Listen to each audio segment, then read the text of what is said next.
Xin chào quý vị và các bạn, chào mừng quý vị và các bạn đã quay trở lại kênh Dr. Vet cùng chăn nuôi Việt Nam phát triển.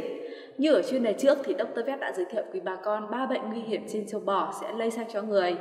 Và trong chuyên đề ngày hôm nay, Dr. Vet xin chỉ ra thêm 3 bệnh nữa có thể lây lan từ bò sang người. Đầu tiên là bệnh sảy thai truyền nhiễm ở trên bò. Về nguyên nhân gây bệnh, bệnh sảy thai truyền nhiễm là bệnh truyền nhiễm lây lan rất nhanh và mạnh.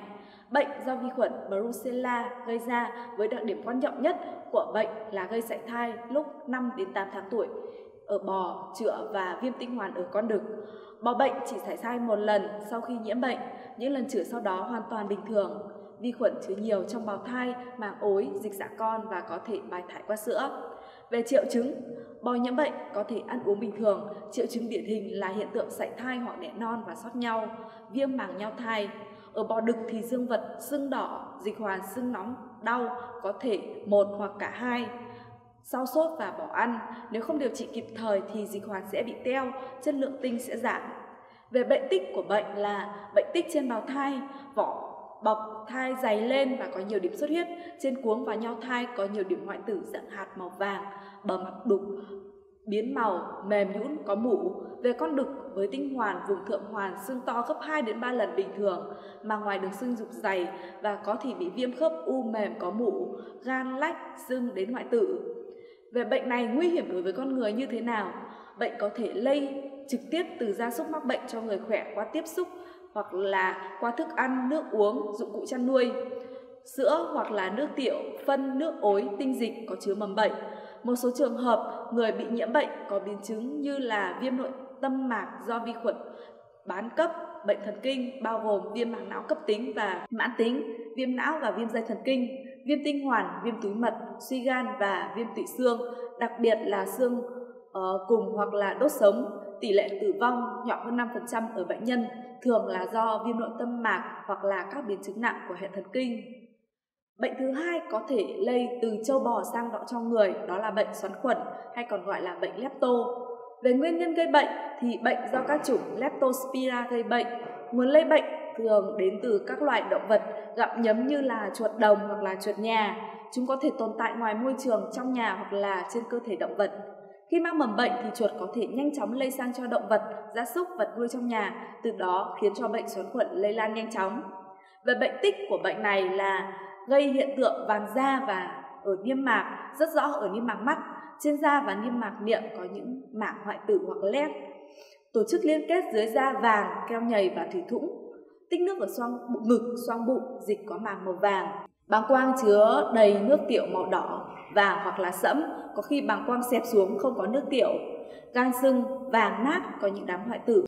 Phần lớn thì túi mật teo, mật đặc quánh, hạch lâm ba, ruột sưng, phổi thủy thủng, phế quản và phế nang có nhiều nước. Nguy hiểm của bệnh này đối với con người như thế nào? Nếu gia súc bị bệnh, chỉ cần có vết thương hở, người tiếp xúc sẽ dễ dàng bị bệnh. Bệnh nhân có triệu chứng vàng da do độc tố xoắn khuẩn hủy diệt ở hồng cầu và gây viêm tổ chức dung diệp ở gan. Gan to ra, sung huyết, xuất huyết vi thể, các bè gan đảo lộn, có thể có ổ hoại tử và xuất huyết rải rác, có thể nhầm lẫn áp xe gan.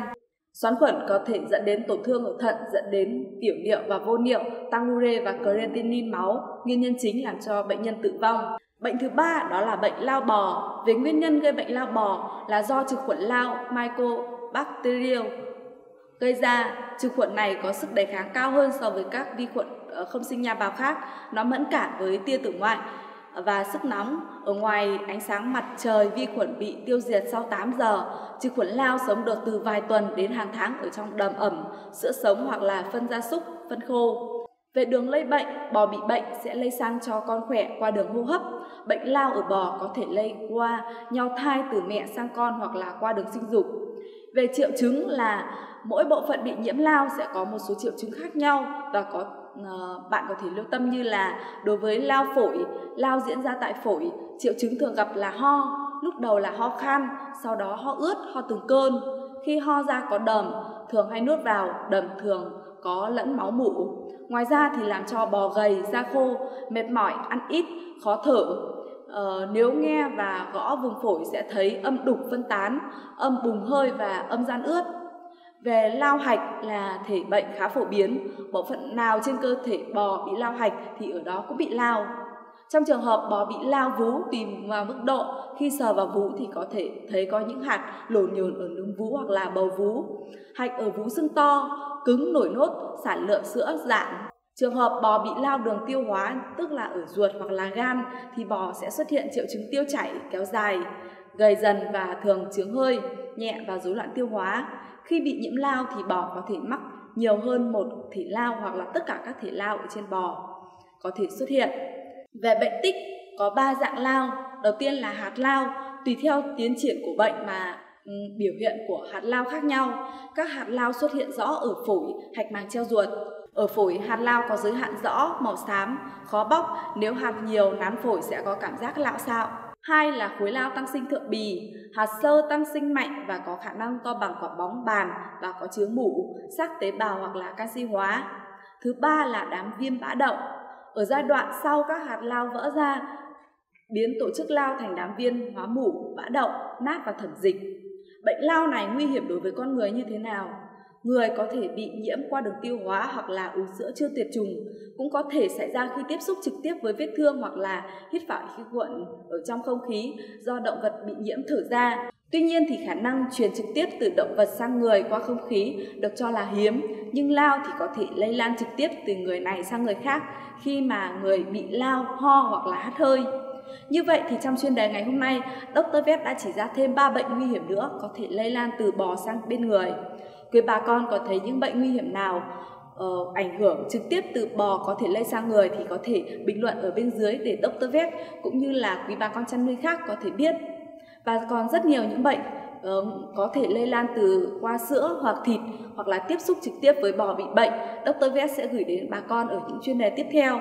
Xin cảm ơn quý bà con đã theo dõi, ủng hộ Dr. Vet trong suốt thời gian vừa qua. Xin cảm ơn quý bà con, chúc quý bà con chăn nuôi thành công. Xin chào và hẹn gặp lại ở những chuyên đề tiếp theo.